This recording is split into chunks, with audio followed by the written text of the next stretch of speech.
శేష జనావాహిని హాజరైనటువంటి అనంత ప్రజలందరికీ శిరస్సు వంచి నమస్కరిస్తూ ధన్యవాదాలు తెలుపుకుంటున్నాను. జై బోలో భారత్ మాతాకి.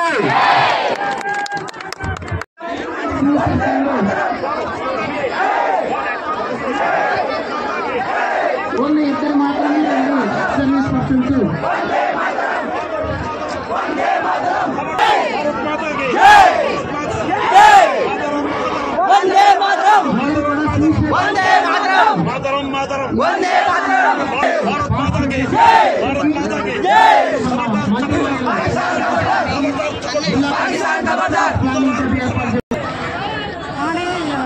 మన ప్రధానమంత్రి నరేంద్ర వచ్చేసినటువంటి అనంతపురం జిల్లా ప్రజలకు, అలాగే ఈ కార్యక్రమానికి ముఖ్య అతిథిగా విచ్చేసినటువంటి ఆర్థిక శాఖ మంత్రులు కేశవన్ గారికి, అలాగే ఆరోగ్య శాఖ మంత్రి సత్యకుమార్ యాదవ్ గారికి, అలాగే ఎంపీ అంబికా లక్ష్మీనారాయణ గారికి, నాతోటి సహచర శాసనసభ్యులకు, ముఖ్యంగా అనంతపురంలో ఉండే దేశ భక్తులందరికీ పేరు పేరున ధన్యవాదాలు తెలుపుకుంటూ